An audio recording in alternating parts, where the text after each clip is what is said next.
We're discussing ongoing development of primarily new homes, but also new commercial and industrial properties in floodplains across Greater Houston.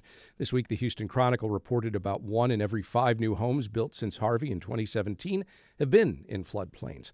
That's generally where there's land to develop, and people keep moving here to the region, and they need homes, but that development also threatens to create conditions for future flooding problems for those new homeowners and also for folks who live in nearby developments. And as we've been discussing, homeowners and flood insurance has been more expensive. It's also sometimes hard to even find for many Houstonians as a result. So there are some ripple effects here. We welcome your thoughts on all of that on this program right now. It's 713-440-8870. You can email us at talk@houstonmatters.org. You can also comment on our video stream on Houston Public Media's YouTube channel. And joining us now as we continue this discussion is Jim Blackburn. He's the co-director of the SPEED Center at Rice University. It brings together universities, researchers, emergency managers, industry leaders, and others to try to better predict and address the impact of severe storms. Jim, welcome back to the program. Thanks, Craig. Good morning. Are these new properties that we're talking about, particularly up north, out west, are they exacerbating future flood risks? Well, I think so. In my opinion, we have not emphasized enough in this community how dangerous floodplains are, how kind of insecure floodplains are. We've often treated them as environmental red tape. Everybody has just in a way, minimized any negatives about floodplains, and I think we'll be evacuating our floodplains over the next 20 to 30 years as opposed to building in them. So it seems to me to be the wrong direction. Is it your impression developers are unaware that what they're building is in a floodplain, or they just don't care? Well, I don't think they're unaware at all. I think there's awareness. I think they believe that they can manage the risk, and that I think the engineering community has probably convinced them that this is all manageable. Excuse me. And I really disagree with that. I think that our engineering community is largely in the middle of this kind of willingness to develop the floodplains. I think they're complicit in that, and I think it's something that is going to come back to haunt them and us. Are there, though, some ways of building new buildings that are more resistant or more protective from future floods? Well, mainly we depend on elevation, that we try to get the slab 2 feet above an existing floodplain. That is a start, but the problem is our rainfalls is increasing. We have not talked honestly about climate change in our community. We're seeing larger and larger rainfalls.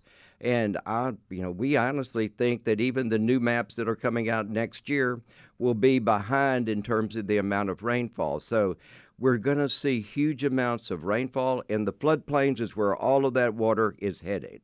You said new maps. Let's talk about this. So we were told repeatedly after Hurricane Harvey, again, 8 years ago now, that one issue that would definitely need to be addressed is an update to the area's flood maps. That indicates the realistic risk of a particular area flooding. That has not happened, and now you're saying we will get new maps next year? They've been promised for a long time. Yeah. I have been, the latest information I've gotten is that we should see them sometime in 2026. These new maps are based on NOAA Atlas 14 rainfall amounts. Our 100-year rainfall in Harris County increased from 13 inches in 24 hours to about 17 inches in 24 hours. So they're going to have a larger 100-year floodplain, a much larger 500-year floodplain. And we don't think those numbers are going to be high enough. The rainfall we're anticipating will be larger than those storms that they're mapping. This is Houston Matters. I'm Craig Cohen. We're talking with Jim Blackburn from the SPEED Center at Rice University, and we're talking about ongoing development in floodplains and the future of flood mitigation. We welcome your questions and comments at 713-440-8870 or talk@houstonmatters.org. You can also comment on our video stream, which is on Houston Public Media's YouTube channel. And let's take a call. We have John on the line from Pearland. John, what's your question or comment? Yeah, I'm very interested in what all of your guests are saying this morning. I've lived in this area my entire life. I'm in the Pearland area, but watched the area off of I-10, Bear Creek flood. I watched all those houses flood several years ago. And the developers, in my opinion, the developers come in and buy this flood-prone area very cheaply. They build these homes, enhance the area, knowing what's going to happen in 5 years or 10 years, even though it's down the road. Everyone knows it's going to happen. I think one solution may be to require the developers to contribute to a flood insurance fund to be used for the residents who buy those homes in the floodplain, to at least cover their flood insurance for the next 20 or 25 years. All right. They know what's going to happen. Thanks very much for the call and for the comment, Jim Blackburn. Is that something you could see happen somewhere down the road? Well, certainly the issue of insurance is going to be a huge one. Right now, all flood insurance pretty much that's available in the United States is federally subsidized. So at the current time, we taxpayers are subsidizing flood insurance generally just to keep it affordable. I think the larger issue with insurance is whether it's going to be available in any form in the future. 10 years from now, I would be surprised that we could find policies for most anything regarding our homes. I think that actually is a huge issue that's coming up about home ownership and about kind of the future of mortgages and things like that, which is a much larger issue than the question. I think that for the developers to absorb that risk would increase the cost of housing. I think there's an easier way to address it, which is to at least keep development out of the most dangerous part. We certainly don't want to see development in what's called the floodway, and there are ways that the regulations get circumvented. There's a wink and a nod, if you will, at the regulatory level, almost at all levels of Texas. I think we saw that up in the Hill Country. I think it's true in Harris County. It's true in all counties where the engineers know how to circumvent the regulations, essentially, and kind of work with the loopholes that exist. Insurance being required by the developer, I don't see that happening, but I do think we're going to need some type of comprehensive insurance kind of adjustment reform to basically be able to continue our kind of home ownership pattern that we've had for, the last 100, 200 years in the United States. As we've been discussing, among the areas that are seeing the most growth in floodplains, we're seeing a lot of residences built in Montgomery County. Thomas is in Montgomery County and has a thought. Thomas, what's your comment? Well, the Republican Party keeps rolling back any kind of climate change stuff. They keep denying that there's climate change. It's been going on for 40 years, ever since Reagan. Reagan denied there was climate change.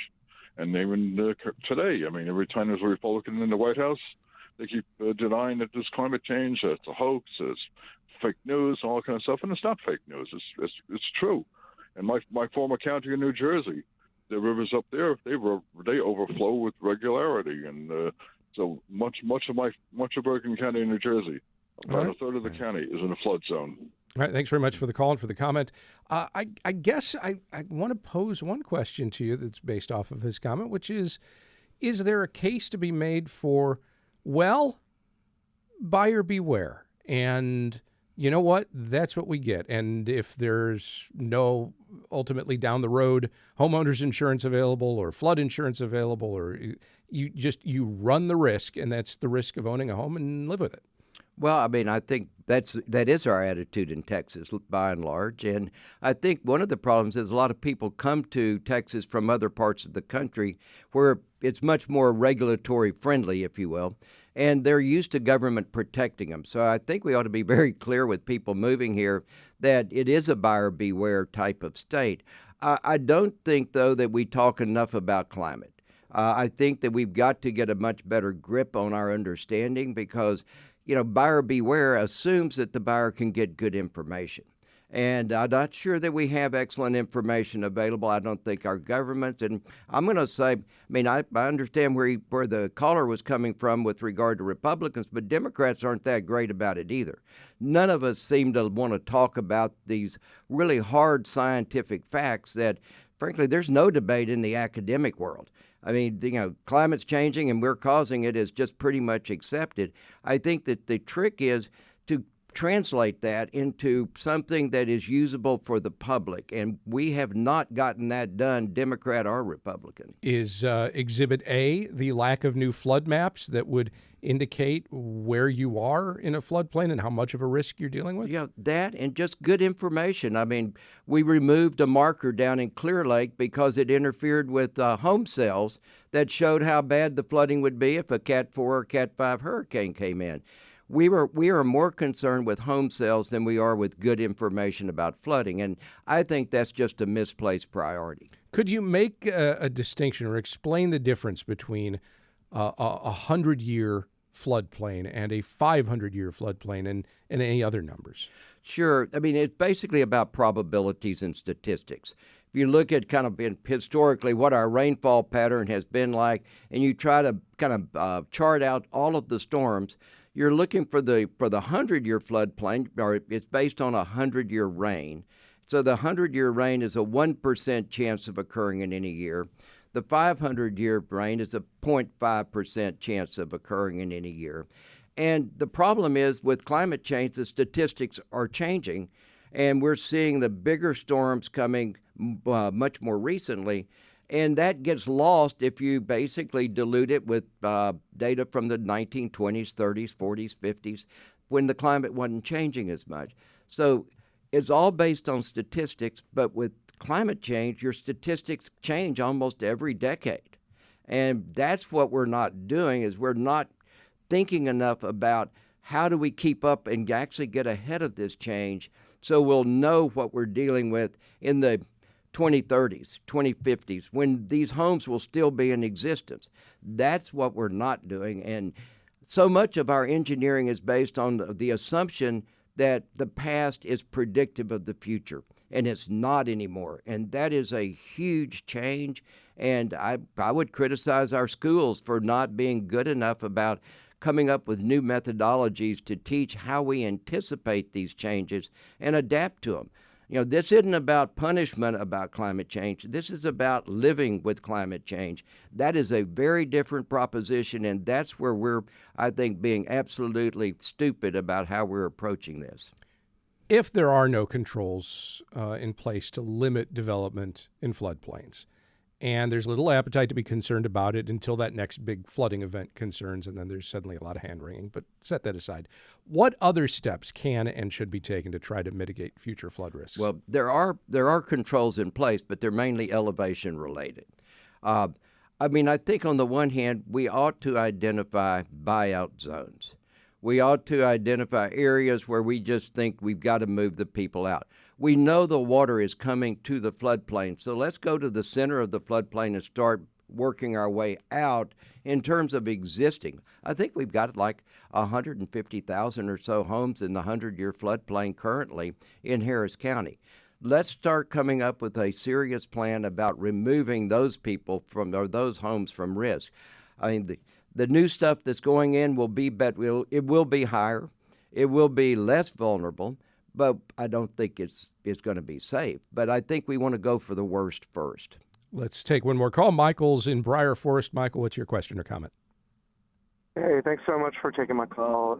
Jim, good to have you on. Michael Bloom here. Well, hello, Michael. We just wanted to make a comment about kind of the risk mitigation, like investing before the disaster versus investing after the disaster. And I think the society at large, when you look at all the people and elected officials and business interests, I feel like we've come to sort of a negotiated settlement with, a certain amount of risk mitigation, but not maybe enough in my view, and certainly not enough in Jim's view.